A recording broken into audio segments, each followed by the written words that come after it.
You know what? Let me tell you something. Some of the most valuable property around doesn't reside on a beachfront in California. It's not in downtown Manhattan. It's not in London. You won't find it in the French Riviera. Nope. Some of the most valuable property you can hope to obtain is a little space inside your prospects' heads. You see, many businesses have to rely on direct response advertising to make money. They need to get the sale right in the moment, or they lose the prospective customer forever. Direct response advertising has its place, and there's a good chance it's part of your overall business strategy as well. That's great. However, if you rely solely on direct response advertising, then you're leaving money on the table and you're not making the most of your traffic. So here's what you need to do to get more traffic and close more sales. You need to establish yourself as an expert in your niche, which is going to help you develop top-of-mind awareness. I mean, just think about this for a second. If some guy walked up to you on the sidewalk and offered you a miracle cure for whatever health problems ail you, would you take him up on it? No way, of course not. For all you know, it's just some crazy homeless guy peddling stale beer in a jar. Or maybe worse. Now, on the flip side, let's suppose you walk into a clinic and your doctor hands you an ointment. Would you use it? Yeah, of course you would. And that's because your doctor is an established expert. He's an authority. You'd probably use the ointment without a second thought or a question. And that's why it's so important for you to establish yourself as an expert or an authority in your niche, as people will follow you without question. It's pretty cool, right? Now, there are two parts to this strategy. The first part is to blanket your niche with content and advertisements so that whenever your prospects are thinking about a niche-related problem, they see you offering a solution.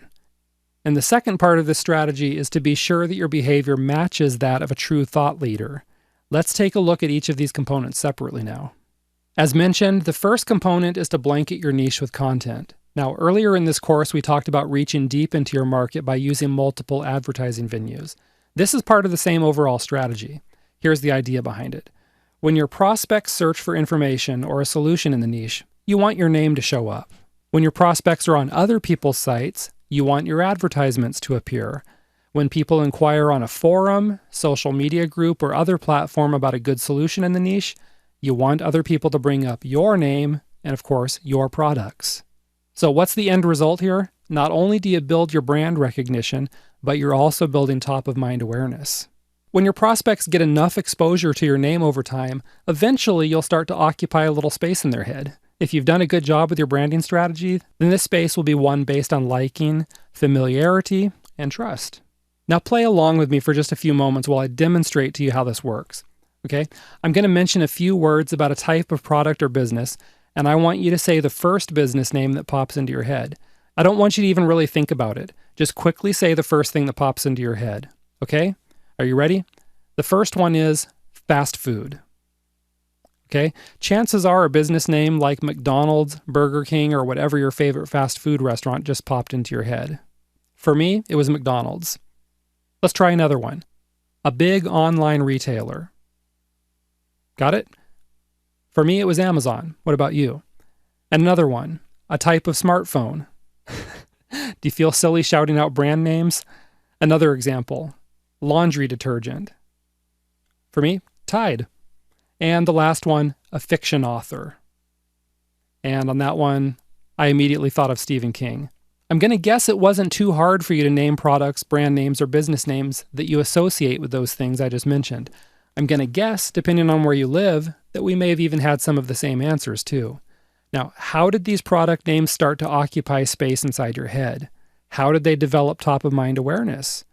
If you guess someone slipped a computer chip into your mind, well, you're wrong. Sorry. But that's a good guess because, hey, just because you're paranoid, it doesn't mean that they're not out to get you. Seriously, though. How did they do it? It's simple. These companies rented space in your head through repeated exposure and positive associations with their brand, business, and products. Now, all you need to do is do the same thing in your niche. You can see why it's so important not to cherry-pick your way through traffic methods by only using a select few. Because the more methods you use, the more likely it is you'll get the exposure you need to develop top-of-mind awareness. So let me remind you of some of the traffic methods you can use. Capturing your exit traffic on a mailing list so that you can follow up with these prospects repeatedly. Creating content and spreading it far and wide in your niche, including sharing it on your blog, having your marketing partners share it, and, of course, posting it on social media. Starting an affiliate program so that you can get as many people as possible promoting your products both online and offline. Using offline traffic methods such as press releases, giving free talks or workshops, purchasing ads in newspapers and magazines, and so on. Starting viral campaigns to get your visitors, prospects, and customers to share your content, especially by using Social Share Monkey to incentivize people to share. Here's a handful more. Starting a referral program so that your existing customers refer their friends to you. Doing guest blogging on busy, respected blogs. You can also write a column for an offline publication.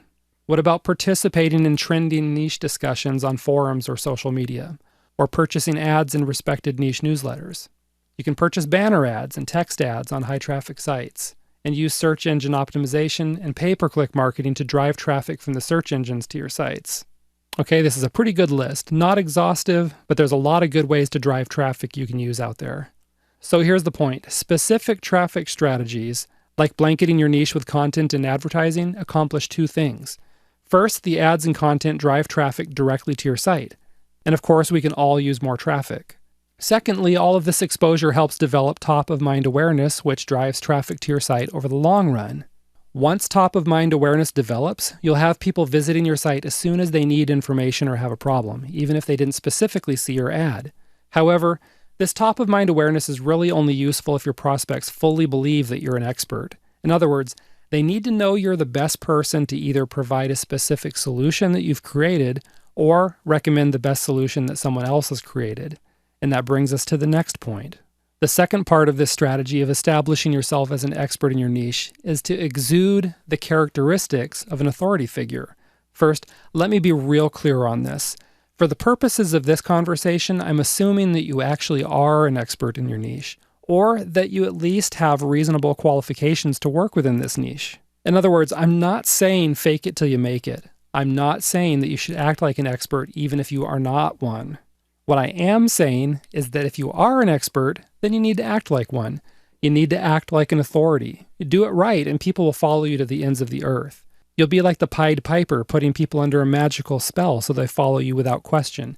You see, people like to follow strong leaders. They like confidence. Let me give you an example. Let's suppose you walk up to a guy in a strange city and ask him for directions. He points in the direction you're supposed to go and then tells you exactly how to get there. Go a half mile down this road, take a right onto 2nd Street, and you'll see your destination is about 100 yards down on the left side of the street. Blue building, can't miss it. So what are you going to do? Yeah, you'll trust the guy. He sounds like he knows what he's talking about. Now let's suppose you stop to ask for directions and some guy said this to you. Okay, let's see. You go down this road about a mile. Wait, no. You go down in this other direction about a mile. Then it's either 2nd or 3rd Street. Well, let's just say it's 2nd Street. Then take a right. Wait, let me think. Is that a right or left? Yeah. No, yeah, right. And you'll find it down there someplace on the right. Tell me, do you trust this second guy's directions? Probably not. And that's because he really didn't seem all that confident in his directions. Kind of sounded like an idiot, actually. All right, let's move on. You see, one characteristic of a good leader is confidence. And that's why the very first thing you need to do is take a look at how you're portraying yourself through your content. This includes videos, text content like articles, as well as live discussions on forums, blogs, or social media. Take a look at your word use. If you're inserting qualifiers into your statements that might make people second-guess your advice, then you won't look confident. For example, listen to this statement. Good nutrition is a key component of any weight loss program. Now, that's a confident statement. Now listen to this statement in contrast. Good nutrition is probably something you should employ if you want to lose weight. Did you catch the difference? The second statement used the word probably, which weakened the assertion that good nutrition is a part of a weight loss program. To my ears, the second statement doesn't sound nearly as confident that good nutrition is important to weight loss, does it? The point is, if you really believe something, then just say it confidently. Don't insert doubt into your readers' and listeners' minds, as they won't view you as a confident leader or even a competent expert, okay? So representing yourself with confidence is one way to help establish yourself as an expert. Let's quickly go over 3 more methods. Another method for establishing yourself as an expert is to associate yourself with other experts. The idea here is to just borrow credibility. Let it rub off on you. When people see your name alongside other experts in the niche, they're going to assume that you're an expert too. For example, if you wrote a book about golf with Tiger Woods, you can be sure that people are going to start associating you as a top golf expert.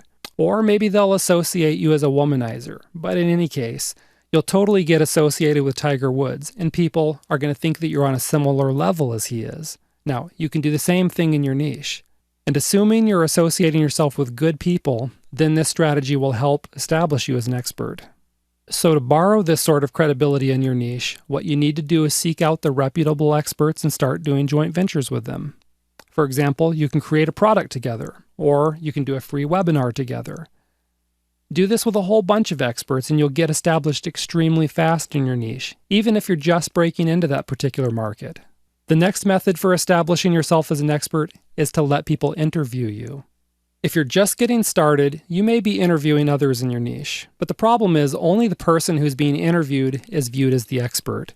That's why you need to get other people to interview you, which will position you as the expert. And you can do this by offering yourself as an expert for other people's interview series. For example, if there's someone in your niche that does regular interviews with experts on Google Hangouts, Blog Talk Radio, or similar platforms, then offer yourself as a guest. Just be sure to let them know the benefits of bringing you onto their platform. You can also do this offline by offering yourself as a guest on talk radio or even on local TV news. Just get in touch with the producers of these programs to let them know about your expertise and why you'd be a good guest on the show. At a bare minimum, ask a friend to interview you. Then put the interview on your blog, Facebook, YouTube, and other social media. Even this small move helps establish you as an expert. In time, as others interview you too, your status as an expert will only grow. All right, and the third method for establishing yourself as an expert is to demonstrate your expertise. This means that whether you're writing an article for your blog, doing a video for YouTube, doing an interview, or just even engaging in discussion on forums or social media, you should always seek to share content that naturally demonstrates your expertise. You also want to be sure you're behaving in a professional manner. Now, this doesn't mean you're going to transform yourself into some total annoying blowhard. You know what I'm talking about. He's that guy that everybody avoids at parties because he grabs people's elbows and yammers on for an hour about himself. You don't want to be that guy, all right? Instead, don't just tell people you're an expert. Show them. Share with them tips and tricks to help them. Give them information that they're not getting anywhere else. For example, sometimes when people create free lead magnet products, they create something that's not very valuable since they figure they're just giving it away for free anyway. And that is totally the wrong approach. Instead, what you want to do is create something that's extremely valuable. Share some of your best content in this free product. Demonstrate your expertise by solving part of your prospect's problem.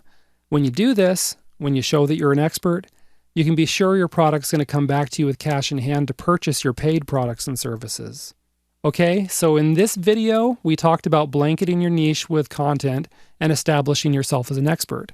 This strategy leads to more traffic over the short term as you get more exposure, but it also leads to an increase in traffic over the long term as you develop top-of-mind awareness.